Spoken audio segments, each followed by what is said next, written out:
Professor in Surgery, Department of Faculty of Homeopathic Science. Today's our topic of discussion is hemorrhoids. So let's start.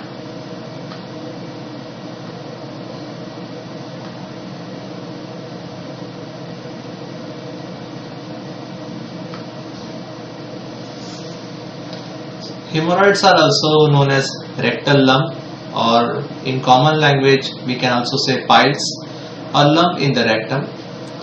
So let's see what is the definition of hemorrhoids. Dilated or enlarged veins in the lower portion of the rectum or anus is called as hemorrhoids.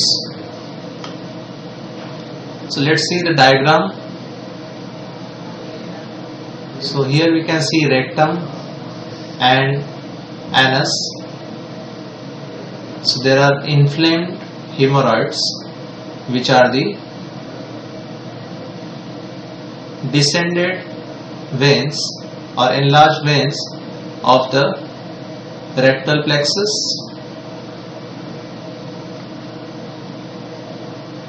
Now let's see what is the frequency of occurrence of hemorrhoids. Worldwide there are 10 million new cases each year. The peak age of occurrence is 45 to 65 years.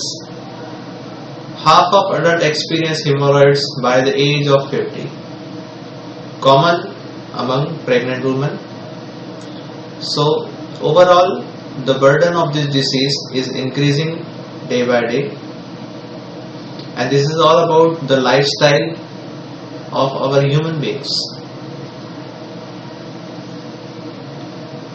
Now let's see the anatomy and classification of hemorrhoids. Generally, hemorrhoids are located in three situations: on 11 o'clock, 7 o'clock and 9 o'clock. So right anterior, right posterior and left lateral positions. Hemorrhoids, those originating above the dentate line, which are called as internal hemorrhoids, and the hemorrhoids which originate below the dentate line are known as external hemorrhoids.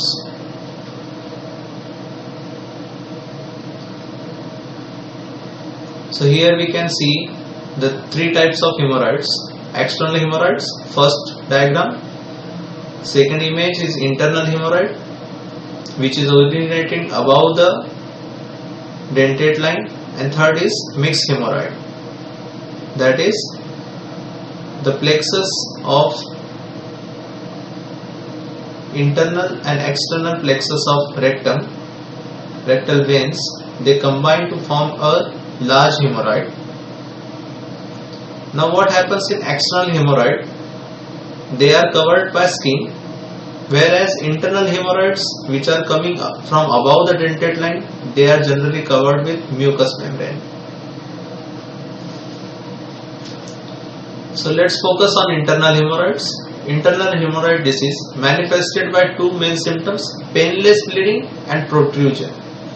Pain is rare as they originate above the dentate line. Most popular etiological theory states that hemorrhoids result from chronic straining at defecation. Continued straining causes engorgement, bleeding as well as hemorrhoidal prolapse. Now hemorrhoids are classified into four grades. First grade, hemorrhoids only bleed. Internal hemorrhoids are these.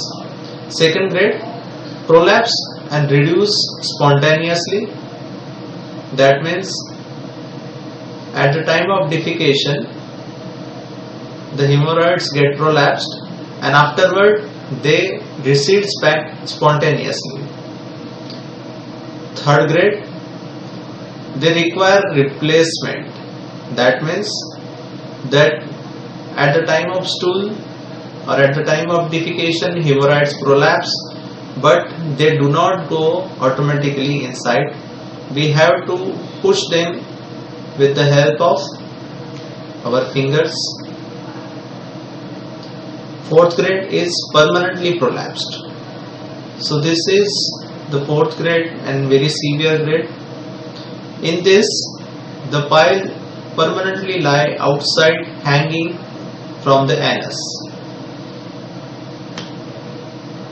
Here we can see all four grades: first degree, second degree, third degree and fourth degree of piles or hemorrhoids.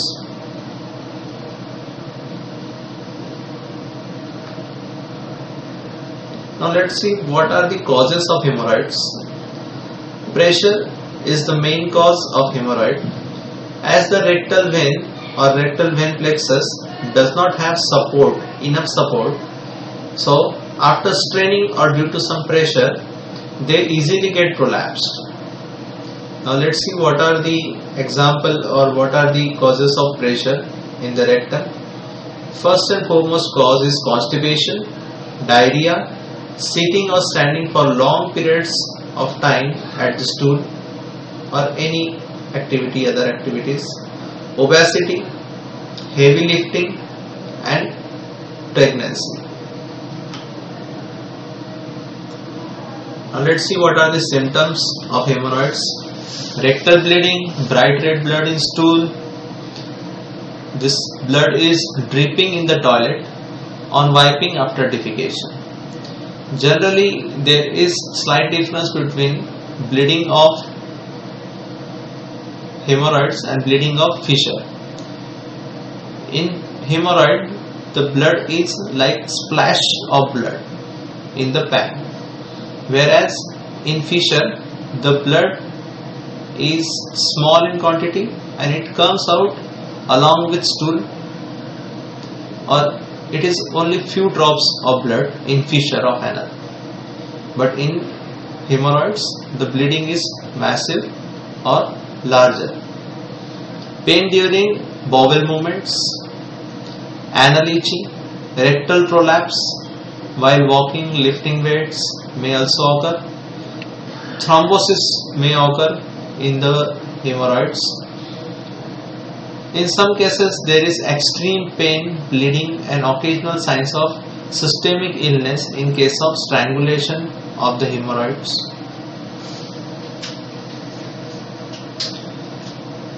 The hemorrhoids may be asymptomatic except when secondary thrombosis is there. Thrombosis may result from defecatory straining or extreme physical activity, or may be random events. Patient present with constant anal pain of acute onset.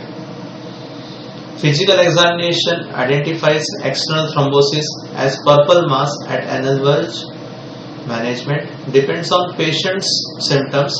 In the first 24 to 72 hours after onset, pain increases and excision is warranted. After 72 hours, pain generally diminishes. Signs and test. We have to go for rectal examination, visual and digital. Now let's see what are the tests which has to be performed.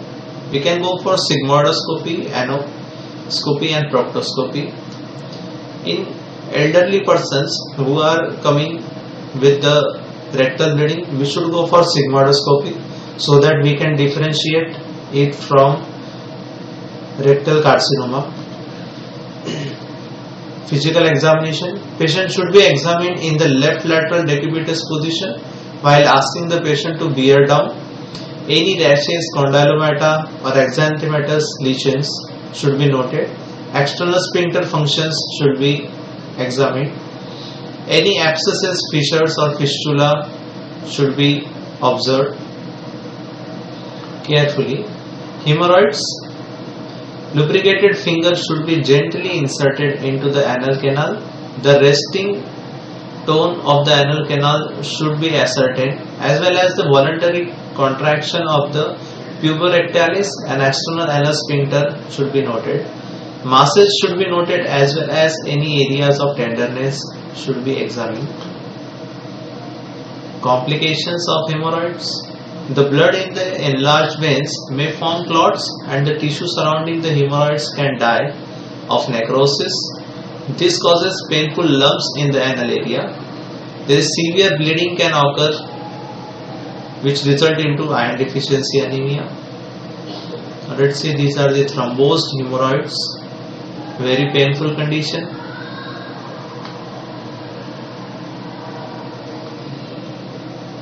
Treatment of hemorrhoid.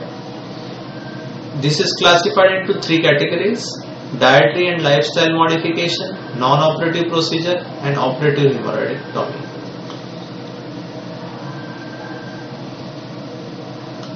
The main goal of this treatment is to minimize straining at stool, achieved by increasing fluid and fiber in the diet, recommending exercise and perhaps adding fiber agents to the diet.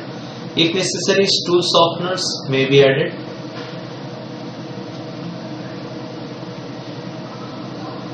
Apply OTC cream or suppository containing hydrocortisone.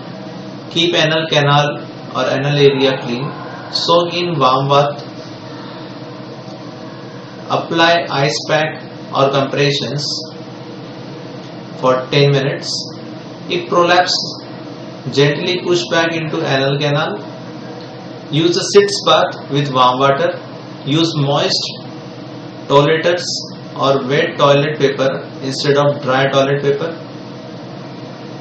Rubber band ligation. This is non-operative procedure. Grade 1 and grade 2 hemorrhoids. In some circumstances, grade 3 hemorrhoids can also be undergone by this rubber band ligation. Complications include bleeding, pain, thrombosis, and life-threatening perianal sepsis. This is successful in 2/3 to 3/4 of all individuals with first and second degree hemorrhoids. Then surgical procedure or surgical management, hemorrhoidectomy. The triangular shaped hemorrhoid is excised down the underlying sphincter muscle. The wound can be closed or left open. Hemorrhoidectomy takes slightly larger time to heal and takes time for recovery. Now these are the things we should go for prevention of hemorrhoids. One should eat high fiber diet, drink plenty of liquids, fiber supplements, exercise, avoid long periods of standing or sitting, don't strain, and go as soon as you feel the urge. These things should be done to prevent the hemorrhoids. Thank you so much.